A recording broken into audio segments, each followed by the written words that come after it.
Hey, it's Cassia Strev with Music for Your Inbox, and today I'm going to invite composer, musician, and filmmaker Celka Ojakangas to join us to chat about her double feature this month that we've released on Music for Your Inbox.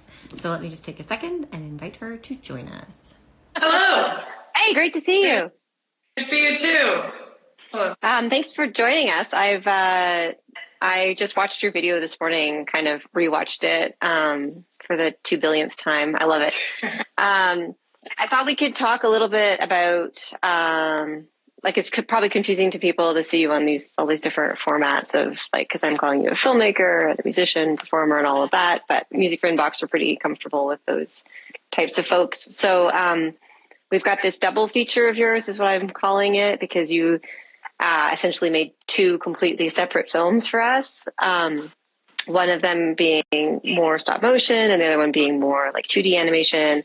So let's talk a little bit first about the music, because you composed and recorded the music for these first, and then the inspiration for the video came afterwards. So maybe just give us a little chat about first. Maybe let's talk about Birdcage, which is the first composition first. I'll try and keep this organized so people know what we're talking about. That's great.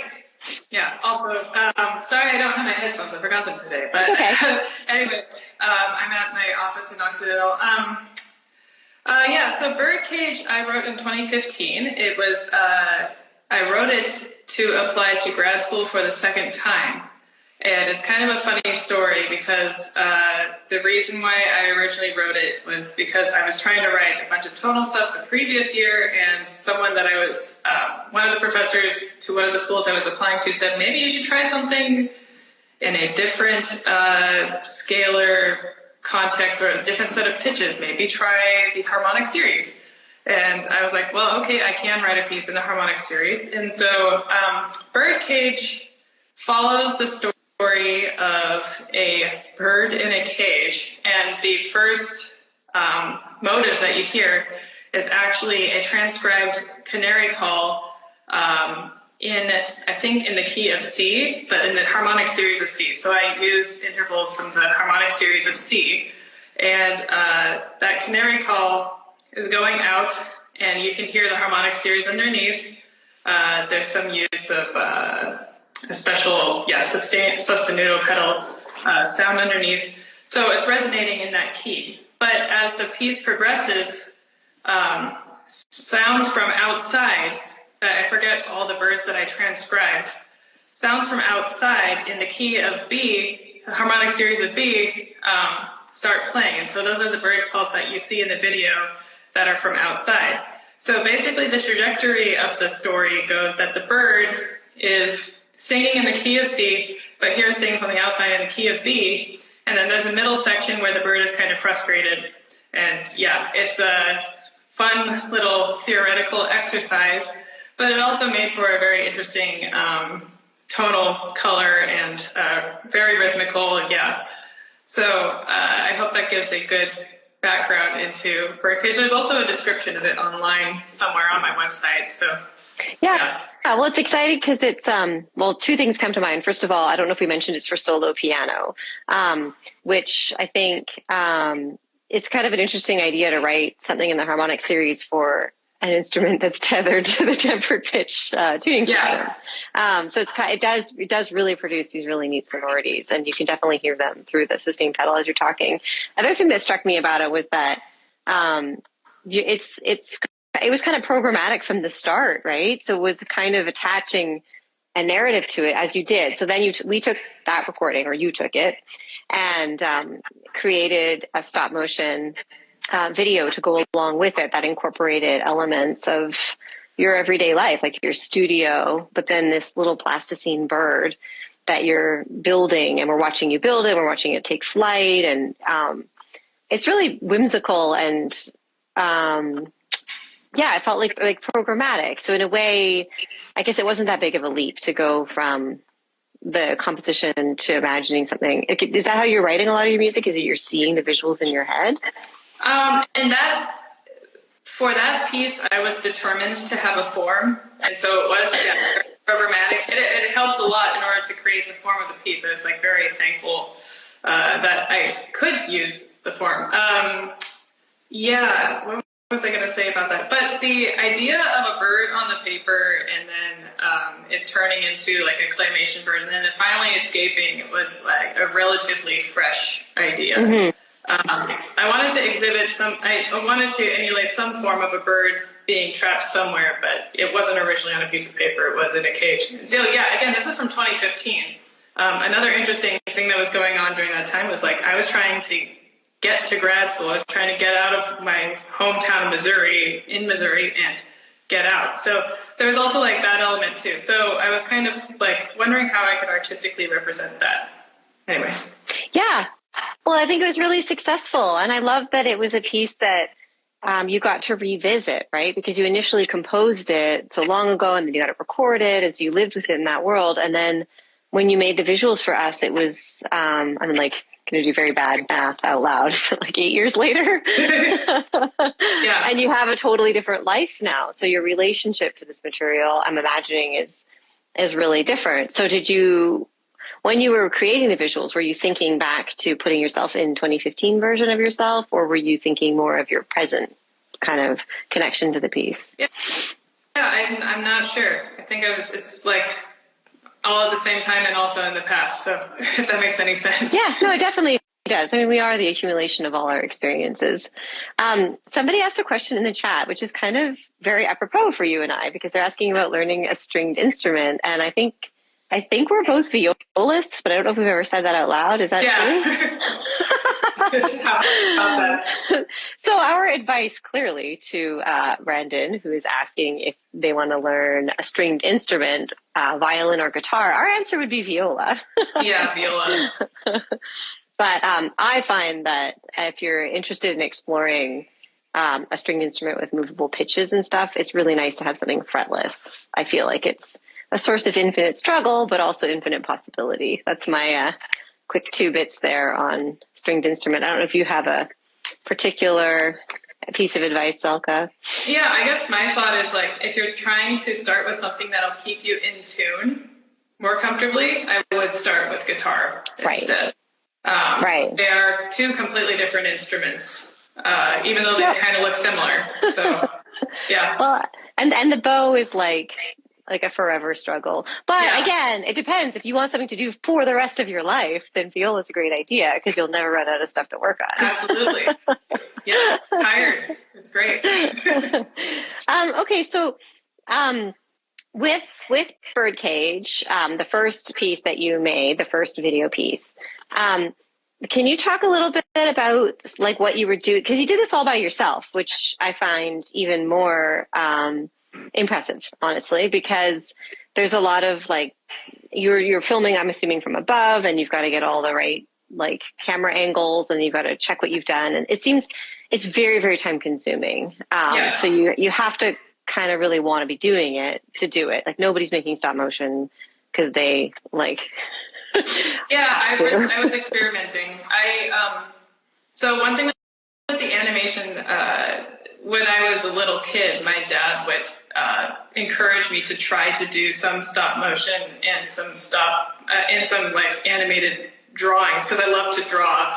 And so I did that a lot with him as a little kid. So I already had a little bit of background in just trying to do it. Mm-hmm. I don't know. When I get ideas for projects, I just kind of blurt them all out at the same time. When it's very authentic to me, that's usually what happens. And so I was just like, I thought about it for a week, and then I basically like filmed it and like took all the pictures and everything in about a week. Like put it all together. And I don't know if that's answering the question, but like that's how I started. Mm-hmm. And originally, I was like, I do want to do something 2D. Like, I do want to do something with construction paper. I thought that would be a very cool aesthetic. But as I went along, I realized that the narrative of the story, like, I actually wasn't sure where it was going to go. Because it could stay in the same place, and it could be extremely depressing, and, like, nothing happens to the bird. And I was like, well, I need to do something to show that, like, you know, the original composition is ironic. It's like, oh, the bird stays. So it's kind of like not a happy ending. But the one in the video is happier. It just in a very abstracted, weird way. So I literally had to like think on the spur of the moment. I was like, what can I do? Also, filming myself making a clay bird out of something saves a lot of time from doing more stop motion. So that was another aspect that I was like, oh, this would be very useful because it would definitely fill up the time that I want to have that's supposed to feel a little more inspirational and reinventive and stuff.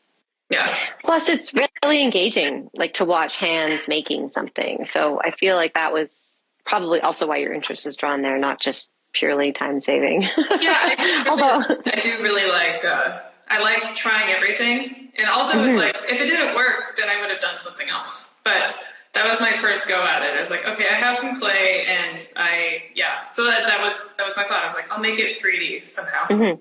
Yeah. It's really neat. So then we've got this little interlude in your film where you're writing out like a kind of a short poem. Is it okay if I just read that? Yeah. So it says she was not quite what you would call refined. She was not quite what you would call unrefined. She was the kind of person who keeps a parrot. So is that something you wrote about yourself, or is that like a famous quote? It's a Mark Twain quote, actually. Ooh. Yeah. So Lulu, obviously, like she was a pet that was very special to me. But I was keeping a parrot while I was in Los Angeles. Like since I moved here, Lulu was with me, and someone gave me a coffee mug that had that quote on it. Oh, nice. And I thought that was hilarious. And so then I looked it up. I was like, oh, it's from Mark Twain. So I thought that was great. It is great. That does describe me pretty well. Well, because this film ends up being really personal, because it's sort of following kind of your growth as an artist and as a person moving out here and really living in your artistic life with your like multiple fashion accounts and design and spreading your wings to just push the analogy all the way. So we've got the earlier piece from 2015. We've got this quote about the kind of person who keeps parrot. And then the second piece is, I always mess up the name because long, boring reasons. So it's all creatures small and loud.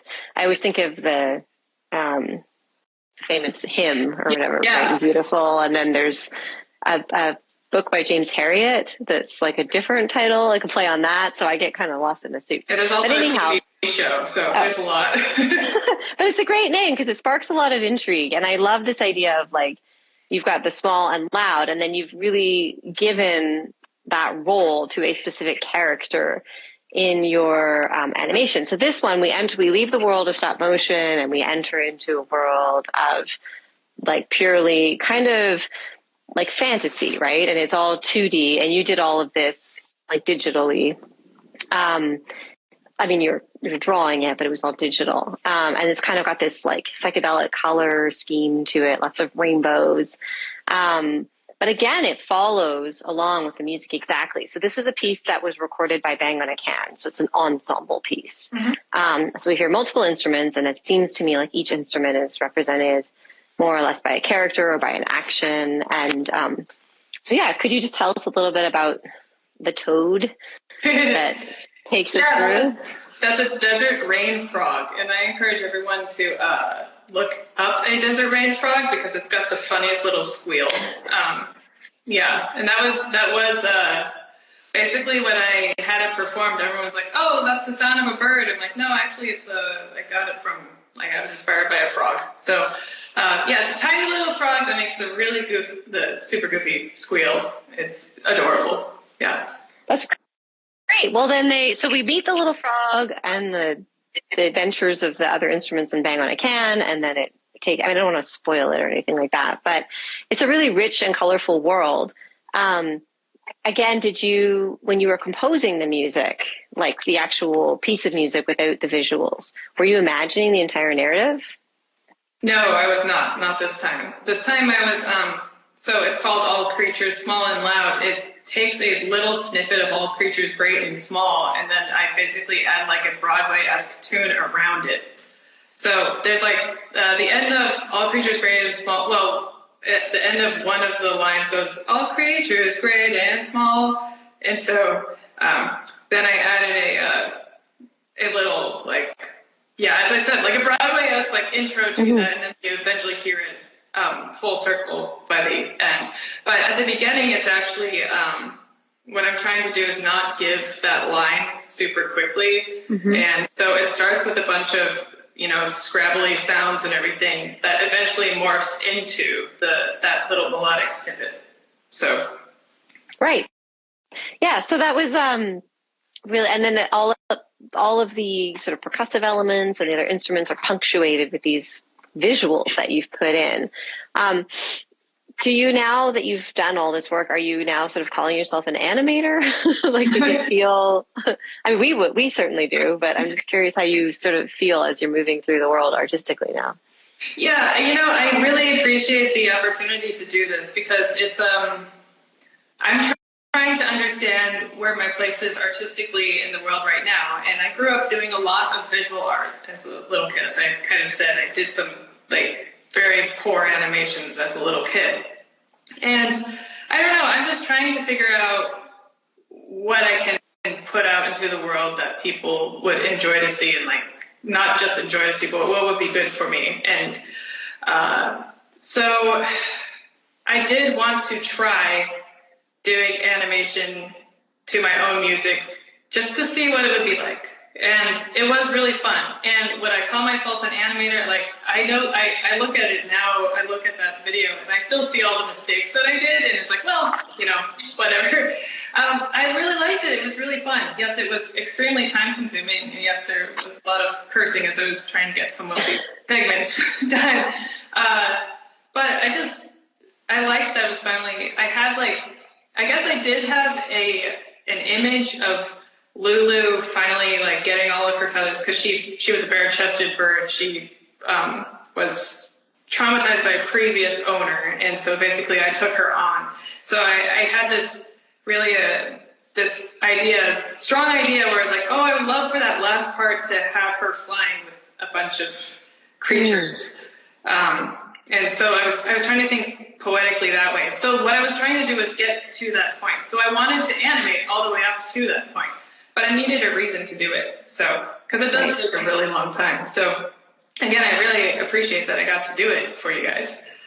Yeah, well, we were really happy you said yes. I mean, anytime people are doing animation, it has to be a labor of love, because there's just not enough money to pay someone for all those hours. Yeah. It really takes forever. Your work was so inspiring to us, and we were seeing all these bright colors coming in, and sort of kind of a joy and a celebratory feeling about somewhat everyday objects. And so we went and scoured the internet for a visual artist to partner with your work. We came up with this woman named Sophie Ramos. I'm just going to hold up the art print. And this was the postcard that we paired with your video. And again, it's a bunch of socks and a cloth that's been painted with house paint and kind of lacquered to this canvas and hung on a wall. And I'm going to drop these off at the library on Wednesday. We have a partnership with the Los Angeles Public Libraries.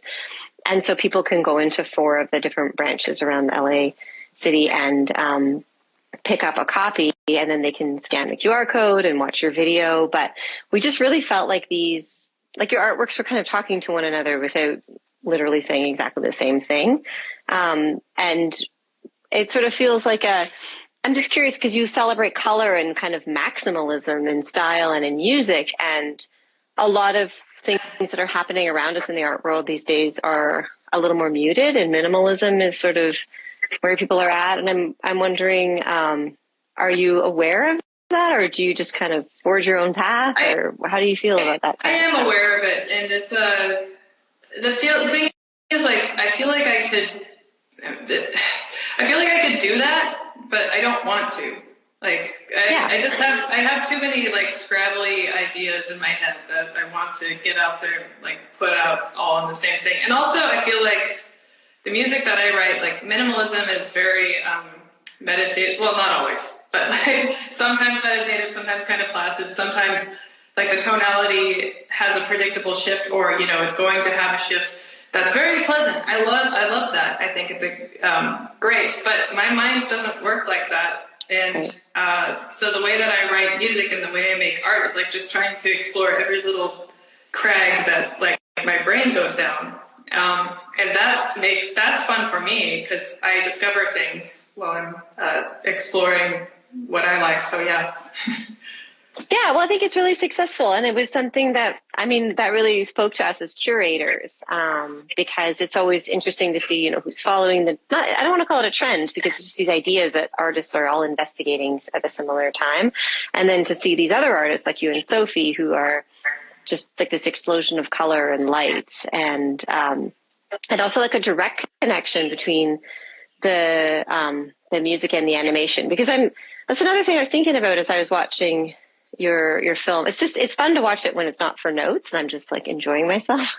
Yeah. And I'm thinking about how directly connected the music is to the visuals, whereas a lot of people can sort of take a piece of music and then have visuals that generally go along with it. But to you, it seemed very, very important that they coordinate exactly.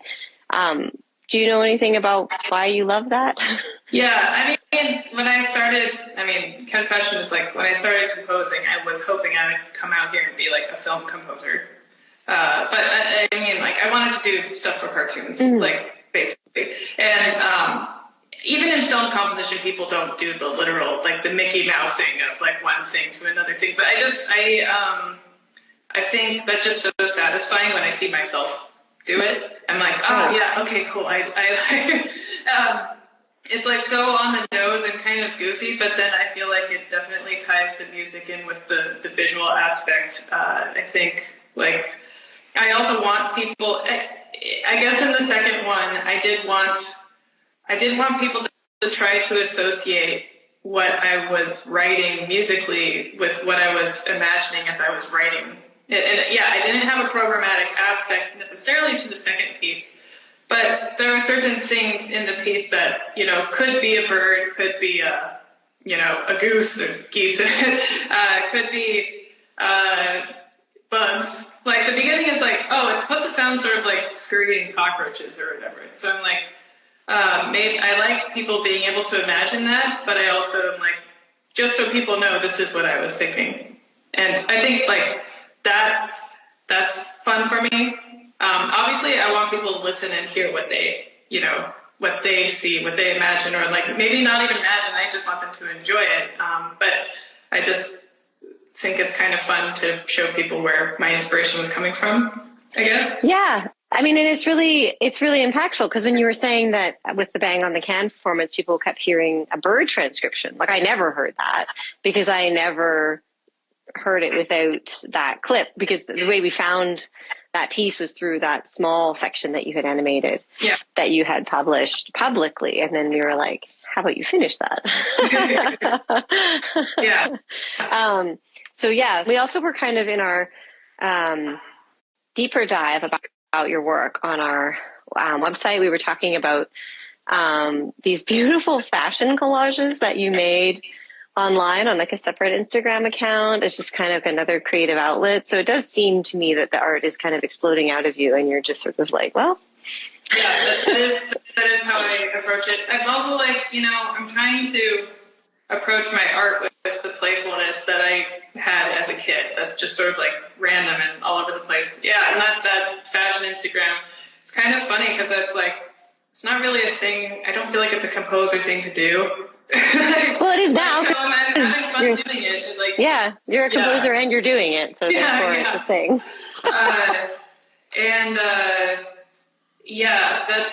That was because people gift, like it started with my grandmother giving me like outfits from like her time in Finland in the 60s, and I was like, I have no idea where I'm going to wear these, and so basically I have a crazy closet, so I was like, I'll feature them somewhere.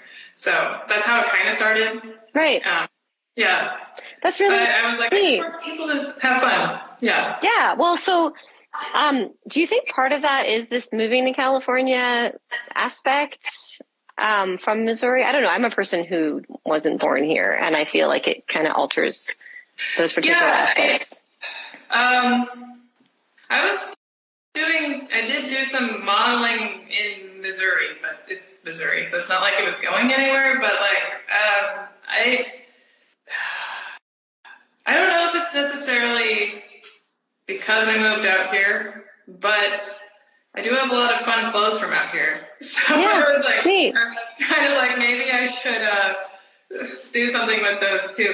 But I love the fashion world that California has, or like, Los Angeles has. Yeah. Like it's very inspiring, and yes, I can wear louder, cooler stuff. And when I first came here, I was pretty I was very concerned about the stuff I was wearing, because I was always told to keep things kind of muted. Although I would, dress up for some things. But I came out here, and I don't know. It's also my relationship with people, and, other people have great artistic taste, and it's like, oh, it's so cool to see them do it. So I don't know. I don't really have a straightforward answer to that. Yeah.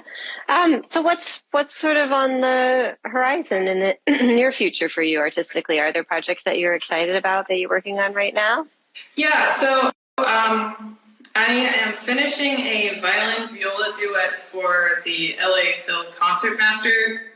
He has an upcoming, Martin Schelfer he has an upcoming concert at Walt Disney Concert Hall, and he commissioned me to write a fun piece for him and his friend Jenny, who I think is the first violist, or one of the violists in the LA Phil. So I'm excited about that. It's once again kind of goofy and funky. I'm like, it's so funny. I can't get away from the humor when I'm writing. So that's how it goes. Yeah, well, it sounds like you shouldn't try and get away from it, because it seems to be what's drawing people to you. Yeah. It's funny because it's kind of indulgent. Like, it's like, I'm like, oh man, am I allowed, like, speaking back to the minimalism thing, it's like, am I allowed to be, like, writing like this? Like, I'm just, like, never sure. But, it's fun that yes, of course I'm allowed. Like, so. Yes, there's not a lot of laws about why exactly. cannot write in classical music. But I understand what you mean by, like, supposed to, because I do feel like there's a undertone of what you're saying of, like, serious composer. And I think you are very, very serious about what you're doing. And we do take it very seriously. I know we're laughing and all of that, but Jen and I programmed you because we see it as real art, and we really wanted other people to experience that. And if it brings them joy, there's nothing wrong with that. Yeah. So again, thank you, Celka, for being yourself all the time. We love it and appreciate it. And people are still able to view your piece for the next rest of September. And if they pop into the branches of the Los Angeles Public Library and they see these cards, they can pick them up for free. We actually have two libraries that are really close to where you and I are at right now. We're in the Arroyo Seco Library in Highland Park, and we are at the Eagle Rock Library in Eagle Rock. So you could tell all of your students at Oxy to head over. Should. And starting Wednesday, they'll be available, and they can scan the code on the back and learn more about your work and view your film and hear the music. So again, that's available all throughout September 2024. And then in the libraries, it'll be available all the way until about mid-November. Thanks so much. Yeah, thank you. Talk to you soon. Yeah, talk to you soon.